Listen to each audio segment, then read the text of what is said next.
ஒரு ராஜா தன்னுடைய குதிரையில திருவண்ணாமலைக்கு வரார். அப்போ வரும்பொழுது அங்க ஒரு சாமியார் இருக்கார். அவர்கிட்ட இது என்ன மலை என்று கேட்கும்போது, இதுதான் திருவண்ணாமலை, இங்கு மலையே சிவனாக இருக்கிறார் என்று சொல்லுகிறார். இந்த மலையை சுத்தி வந்தீங்கன்னா உங்களுக்கான பலன் மிகப்பெரிய அளவுல கிடைக்கும் என்று அந்த சாமியார் சொல்றார். உடனே தன் குதிரையிலே அந்த மன்னர் சுற்றி வருகிறார். உடன் ஒரு நாயும் அப்படியே சுற்றி வருதுங்க. முழுமையா சுற்றி முடிச்சுட்டு குதிரையிலேருந்து இறங்குறார். திடீரென்று குதிரை காணாம போயிடுது. அங்கிருந்த நாயும் காணாம போயிடுது.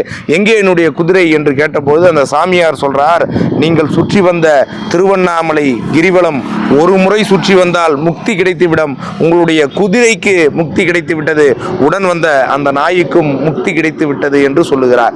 அப்ப அந்த மன்னர் கேட்கிறார், நானும் தானே சுத்தி வந்தேன், எனக்கு ஏன் முக்தி கிடைக்கவில்லை என்று கேட்டபொழுது அந்த சாமியார் சொல்கிறார், எவன் ஒருவன் தன் வாழ்நாளில் திருவண்ணாமலை மலையை கிரிவலத்தை தன்னுடைய கால்களில் நடந்து சுற்றி வருகிறானோ அவனுக்கு மட்டுமே நேரடியாக முக்தி கிடைக்கும்.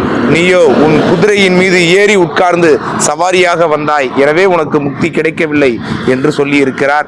ஒரு அற்புதமான கிரிவலம் உருவான வரலாறு. கிரி என்றால் மலை, அந்த மலையை நாம் வலம் வருவதால் கிரிவலம் என்று சொல்லப்படுகிறது. தமிழ் மாதம் சித்திரை மாதத்தில் வருகின்ற முதல் பௌர்ணமி சித்ரா பௌர்ணமி என்று அழைக்கப்படுகிறது. அலைகடல் என மக்கள் வர இருக்கிறார்கள். நாளை திருவண்ணாமலையில் சந்திப்போம். நன்றி, வணக்கம்.